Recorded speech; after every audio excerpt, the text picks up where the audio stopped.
Maceió do NSC que bate pelas ruas, Maceió do sol que só se esconde ao chegar da lua. Cê é a minha, cê é a sua, cê é a nossa solidão. Imagine a do Baldomero, a do Cadeão, Ciridião. Eu sei que a do ali é bem maior, decepção. Pedir mão nas quebradas de Maceió, mas sem vocês me sinto só. Se eu for pra ir rolar confronto, sem vocês não sei viver. Maceió é tudo e pronto.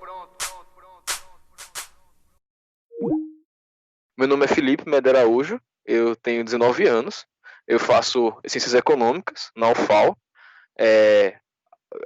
Estava morando até recentemente na favela do Cascadura, lá perto do Estáquio Gomes, e agora eu estou momentaneamente aqui na Ponta Grossa. Trabalho também com pesquisa na área de economia do trabalho. A área da saúde foi uma área que eu cheguei de surpresa, assim, não esperava, não era algo que eu tinha planejado para mim, apesar de toda a minha família ser da área da saúde. Não era uma coisa que eu tinha para mim, porque eu já via de fora, via como é difícil a rotina de um técnico, de alguém que trabalha com plantão, esse horário definido. Eu cresci com minha mãe ser técnica de enfermagem na maternidade. A minha mãe, depois que ela me teve, e ela já começou a trabalhar como técnica, fez um curso e entrou como técnica de enfermagem no hospital, que era o antigo Hospital Monte Cristo. Aí o hospital foi vendido para Santa Casa e ele virou a Nossa Senhora da Guia, que é uma maternidade. Aí ela passou vários anos como técnica de enfermagem na maternidade. Então eu cresci vendo minha mãe trabalhando no hospital. Virar Natal, Ano Novo fora, sem horário para chegar em casa, porque tinha que esperar a rendeira, às vezes trabalhando mais de 12 horas, passando 24 horas fora de casa, sabe, chegando cansada. Assim, uma das coisas que eu tenho muita lembrança da minha infância, que foi a imagem que eu tive para mim de trabalho na área da saúde, é minha mãe chegando em casa, cansada, e assim, você é criança, sua mãe chega em casa, você quer dar um abraço na sua mãe, você quer ficar perto, e uma frase que ela falava para mim que hoje eu entendo por quê. Que ela falava pra mim, não, espera aí, deixa eu tomar banho que amanhã tá suja de hospital. Foi a frase que ficou pra mim, amanhã tá suja de hospital, não pode abraçar agora. Então assim, hospital pra mim, trabalhar na área da saúde nunca foi uma coisa que me atraiu. Justamente por causa desse aspecto, porque eu via minha mãe trabalhando nessa área. Acabou que na hora que não tinha nada, assim, um processo seletivo bem complicado, bem extenso, e acabei passando e entrei de cara num dos setores mais conturbados e mais frenéticos, que é lá na hemodinâmica. Certo, então, é bem isso. Sabe o balconista de farmácia que fica nessa farmácia de rua, que dá remédio, dá medicação? É basicamente o que eu faço, só que a diferença é que é um centro cirúrgico. Um centro cirúrgico de cirurgias pouco invasivas, mas é um centro cirúrgico. Então, assim, a gente trabalha com material muito delicado, material muito caro, que exige, assim, um certo conhecimento técnico, nada muito grande, mas exige, e muitas vezes alguns auxílios na hora de uma intercorrência, de uma intervenção cirúrgica que acaba dando errado. A gente tem que, muitas vezes a gente entra em sala, não para ajudar o médico, mas para resolver alguma coisa com material, com equipamento. A gente acaba fazendo isso.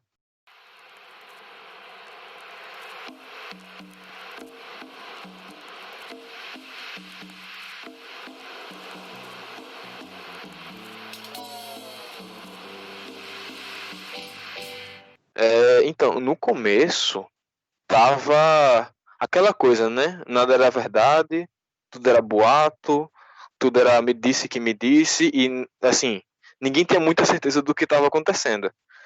Então, até porque isso, por ser uma coisa meio longe, as pessoas acabavam que eram meio displicentes, tinham muita piada. No começo tava aquela coisa, né? Eu acho que em toda a sociedade tava desse jeito. Era tudo distante, era tudo uma piada. Aí foi chegando perto. Teve o primeiro caso, suspeito que entrou no hospital, e o pessoal já foi, oxe, peraí. Aí algumas pessoas começaram a andar de máscara, né? Poucas pessoas, mas algumas já começaram a andar de máscara, mas assim, por conta própria, nenhum posicionamento de direção, nada assim, né? As pessoas, os próprios funcionários que estavam tendo esse cuidado. Depois a coisa foi devagar, mas ainda assim ia crescendo, que nem a Covid cresceu no Brasil todo, que foi uma coisa que chegou devagar e foi aos poucos entrando e aumentando de uma forma assim que não se deu para se preparar, principalmente para quem não estava levando muito a sério no começo. Aí, infelizmente, foi isso que aconteceu. Com os colaboradores, né? Com o pessoal que trabalha com a gente. O vírus chegou e a gente estava despreparado, a gente não tinha se preocupado em treinar, não tinha criado o hábito de higiene, a direção não tinha conversado com a gente direito como é que a gente ia fazer. Então, assim, foi algo que chegou do nada e acabou que, por ser um hospital, ser um foco de risco, muita gente acabou sendo infectada ao mesmo tempo. Infectou o primeiro, depois se infectou o segundo, e assim, as pessoas infectadas afastadas. O meu setor tem um setor de 30 pessoas, e aí uma semana infectou uma, aí afastou. Segunda semana infectou duas, afastou. Na terceira semana já tinha sido 4 pessoas infectadas, afastadas no mesmo dia. E assim foi até o setor precisar parar para poder conter as infecções lá dentro do setor. Então, essa vinda repentina da doença dentro do hospital, nos profissionais da saúde, acabou que deixou as pessoas muito abaladas, né? Muitas mães preocupadas com os filhos, muitos filhos preocupados com as mães. Eu mesmo, no caso particular, preocupado com a minha avó, que morava comigo, 68 anos. Então, assim, né? Foi todo um choque. Eu via meus amigos chorando, o pessoal sem chão, porque não sabia o que fazer. É uma coisa que você não vê, você não consegue enxergar, e do nada você está doente. E tudo, o setor teve que mudar nessa mudança, assim. A doença veio chegando, a gente teve que se mudar, teve que se adaptar, teve que criar novas políticas de investimento,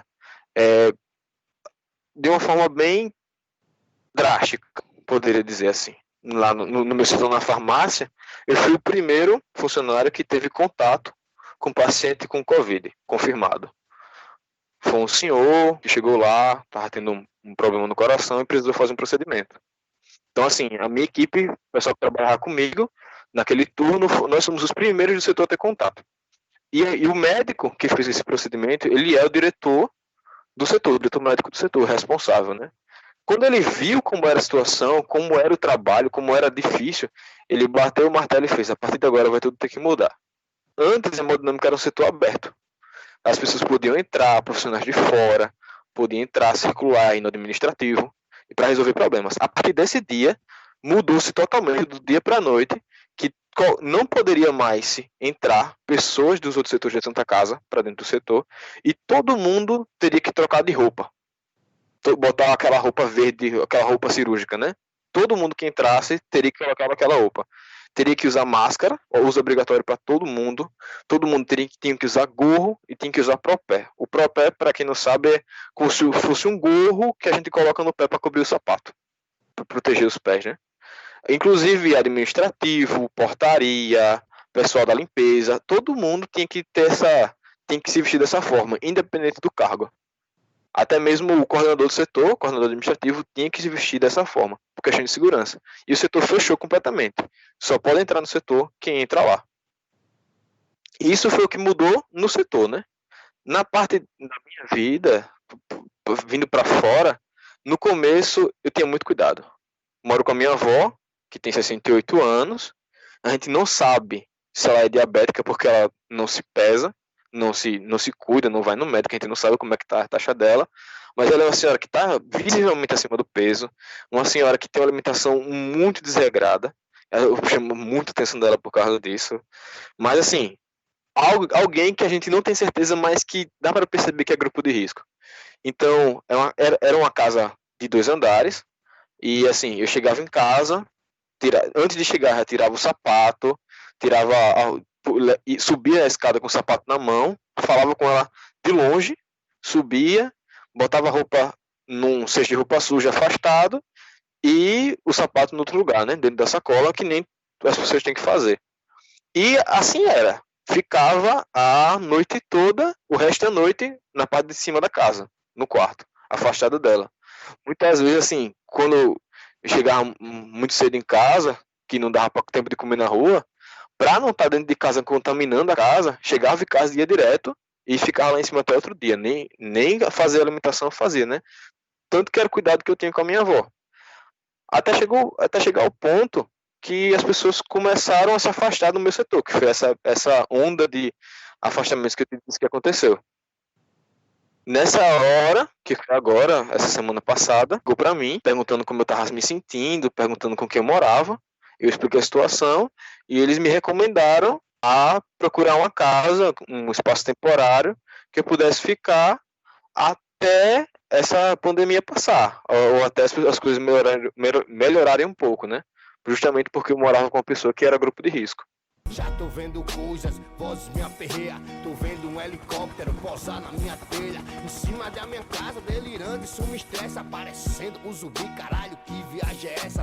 Para começar, a gente tem que ressaltar uma instituição que melhorou muito nessa questão de Excel, que foi o programa de aprendizagem, né, do CIEE, que foi lá onde eu aprendi grande parte do que eu sei hoje de Excel. Então, assim, gráfico, planilha, a minha iniciação foi no CIEE. Então, assim, é importante ressaltar a importância desse projeto para inclusão da galera da periferia no mercado de trabalho, porque querendo que não ajuda bastante. E, assim, e também o curso de economia que me deu o tato, né? Porque é que nem eu estava conversando um dia desse com um amigo, que não é só você ter os dados. Você tem que ter os dados e tem que saber para onde olhar. Você tem que saber processar essa informação. Porque se você maltrata o número, se você trata ele da forma que você quer, você consegue fazer com que ele diga qualquer coisa. E muitas vezes essa coisa não é a real situação, né? Por isso que às vezes eu posto um gráfico na página e tento fazer uma explicação do que está se mostrando ali naquele gráfico, para que esteja a maior transparência possível. Então é isso. A base foi os dois grandes pilares, né? Para o trabalho técnico da página foram o CIE e o curso de economia, que querendo ou quer não, é um curso que exige bastante gráfico, existe bastante conhecimento teórico de elaboração de planilha e interpretação desses dados. E aí veio a questão que eu achava necessário, que eu estava sentindo falta, de alguém que fizesse um trabalho que mostrasse como é que está a evolução dos casos aqui no estado. Porque, assim, não é que os dados não existem, não é que a informação não está sendo levada para a população, mas que a população tem acesso hoje tem 1.441 casos, se eu não me engano. Aumentou mais um pouquinho aqui. 1.441 da última vez que eu olhei. E assim, a população recebe isso e faz, ok. Mas o meu trabalho qual era? Eu queria mostrar para a população ao mesmo tempo quanto está hoje e quanto estava semana passada. Quanto foi que aumentou? Quais eram os pontos do gráfico, quais eram os pontos da curva, os fatores que fazem com que a curva subisse ou descesse, o número de casos que a gente tem que tomar cuidado, qual é o problema se, por exemplo, o número de óbitos ultrapassar o número de hospitalizados, que assim, é todo um trabalho que tem que ser feito e ele tem que ser visual, ele tem que ser em gráfico, ele tem que ser numa série histórica, coisa que até conversei com meu namorado algumas vezes, que era, se eu não fizer, não tem mais ninguém fazendo. Eu não via mais em canto nenhum, eu procurei no Twitter, procurei no Instagram, e não encontrava nada desse tipo. Encontrava dados do Brasil, encontrava dados do mundo, mas nada que se desse em relação ao nosso estado, né? Que, assim, historicamente ele é deixado de lado, tanto pelo governo quanto pela mídia, né, em si. Então, assim, sobre os comentários, algumas pessoas que é muito legal, assim, ajudam bastante a você a continuar motivado em produzir conteúdo, é que chegam muitas vezes para conversar nos comentários, debater um pouco sobre porque a gente sabe a questão da subnotificação, né? Então, assim, muitas pessoas chegam comigo para conversar sobre qual seria o número real de casos, outras pessoas chegam no privado para dar sugestão de colocar mais dados no gráfico, e aí a gente começa a ter uma conversa sobre por que é viável, por que não é, aí a gente entra na discussão sobre onde colocar e como interpretar esses dados. Então, assim, são conversas legais e fazem me sentir muito motivado a continuar esse trabalho, porque aí a gente entra na questão das dificuldades, né? Porque a gente tem um problema. Eu tento sempre usar fontes confiáveis, postar sempre os dados oficiais do governo do estado, mas existe um problema na questão da demora desses horários, dessas publicações, né? Elas não têm horário fixo, elas não estão descritas em fácil interpretação, o texto não é bem formatado, às vezes a atualização sai 3 horas da tarde, às vezes vai sair 8 horas da noite. Então, assim, fica difícil encaixar essas publicações numa rotina. Por isso que às vezes a postagem vai sair lá para quase meia hora, meia-noite, porque é o tempo que eu tenho de pegar os dados, colocar na planilha, fazer os cálculos, elaborar os gráficos para fazer publicação e postar. Aí a dificuldade é essa, é você tratar o texto, retirar as informações do boletim oficial, tentar ficar dando F5 no Google até eles postarem o novo boletim, porque eles não têm hora certa para postar. E, assim, né, tentar tomar cuidado na hora de buscar novas informações, assim, postar uma notícia, porque eu também tento postar algumas notícias. E, assim, na hora de você evitar, eu evito fazer projeções na página. Querendo ou querendo, a gente sente a tentação de, não, daqui a tantos dias vai ter tantos casos, daqui a tantos óbitos. E isso é uma coisa, assim, que tem que ter cuidado, porque a gente tem que resistir a essa tentação de postar, porque, assim, eu tenho os modelos de previsões para mim, mas é algo que eu guardo para mim e para os meus amigos próximos. Eu evito estar postando assim na página porque não quero, às vezes quando o resultado é muito assustador, não quero causar pânico e também não quero perder a credibilidade da página caso inevitavelmente eu cometa os erros. Porque existe até uma conversa do pessoal que não, tudo é Covid, o pessoal fica querendo, né, que fica querendo desmerecer a doença, não, porque tudo é Covid, tudo se morre com Covid. E quem trabalha na área da saúde, ou pelo menos quem está estudando a doença, sabe que, pelo contrário, a gente tem que ter uma certeza absoluta que é Covid para poder dizer que é Covid. Porque a gente sabe que o prejuízo de dizer que alguém tem a doença sem ter é muito grande. Tanto é que a gente estava vendo uns dados esse já não de Alagoas, né, mas estaduais agora, nacionais, desculpa, que a gente tem, quando a gente olha o registro do DataSUS da síndrome respiratória aguda grave, que são os sintomas da Covid, do ano passado e para esse ano, a explosão é gigantesca. Eu não vou conseguir lembrar agora a quantidade de vezes que é maior, mas, assim, é algo que a gente consegue ver visualmente, assim, 8 a 10 vezes mais. Isso aqui já é um dado que eu não tenho certeza. Mas, assim, a gente só diz que é coronavírus, um novo coronavírus, quando a gente tem a absoluta certeza que é.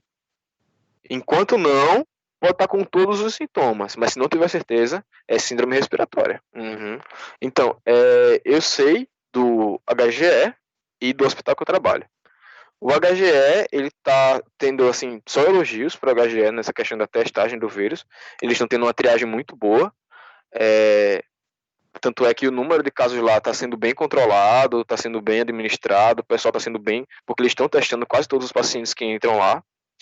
E, assim, eu tenho relato de alguns outros hospitais que só estão testando os casos graves, né? Os casos que chegam lá com a síndrome respiratória já. Assim, as pessoas que chegam com uma gripe, com uma coriza, que pode ser que sejam variações mais leves da doença, essas já não são testadas. Elas recebem um atestado, vão para casa, ficam em isolamento social em casa, mas essas pessoas não são testadas. Então, daí, desses relatos, a gente já entende que existe uma grande subnotificação, né? Pessoas que são deixadas para serem, não são testadas porque a quantidade de testes está ficando escassa. Mesmo agora, né, que o FAO está tendo parceria com a rede pública de saúde para poder desenvolver mais testes e expandir essa qualidade, a dispersão dos testes para a gente ter um melhor rastreamento da doença, né? Mas ainda assim tá baixo. Uma informação que eu posso adiantar, que foi até eu estava conversando com uma seguidora um dia desse, que a gente, assim, né? A mortalidade da doença ela não varia. Ela é sempre por volta de 1%. De 0,8% a 1,2%. É onde varia a mortalidade da doença. Não existem fatores que façam a doença ser mais mortal. A doença, como ela não tem tratamento, ela tende a matar igualmente. Principalmente em estados, que é a nossa situação no momento, que tem uma boa, assim, né? Ainda estamos operando dentro da capacidade do nosso sistema de saúde. Então, assim, uma mortalidade atual no nosso estado de 4,8%, você pode imaginar que sejam cerca de 4 vezes mais do que aquela taxa de 1% que eu já tinha dito antes. Então, assim, a gente pode pensar que talvez a subnotificação dos testes aqui no estado estejam escondendo uma taxa de contaminados que possa ser 4 vezes maior do que é. Isso sendo estudos feitos com base na taxa de mortalidade da doença, que nós sabemos que é mais ou menos constante. Então, assim, você tem mais ou menos uma noção de como é que está a situação dos testes, né? Original Gangsta Rap alagoano, na busca do spot premiado. É um depois de vários, e dessa vez a parte 2. Uhum. Então, tem o perfil oficial para, assim, né, a postagem dos gráficos, que é o Covid Alagoas, @ Covid Alagoas, o Twitter, o Twitter é Covid Alagoas, que é o oficial que eu uso indiscriminadamente para postar a situação daquele estado, né? Tem também o meu perfil pessoal, que é o @macacoalagoano, que já tem umas considerações mais políticas, umas posições mais pessoais a respeito da doença. Assim, né, a gente tende a xingar um pouquinho mais o presidente. Então, pessoal, a situação é complicada e depende bastante do nosso comportamento. Como a situação vai progredir, como as coisas vão caminhar, vai depender muito de como a gente se comporta, das nossas atitudes, do que a gente faz, do que a gente deixa de fazer. A situação pode complicar, a situação vai ficar um pouco complicada, mas é necessário que a gente possa manter a calma e cuidar de quem está perto da gente, seja ficando mais em casa e para quem pode, ou seja arrumando outro lugar para ficar, no sentido de quem não, realmente tem que sair de casa. Mas é isso. Vamos evitar que pessoas de perto da gente fiquem doentes. Vamos cuidar do nosso sistema de saúde. Vamos defender o SUS, a universidade pública. E é isso aí, pessoal. Fiquem em casa.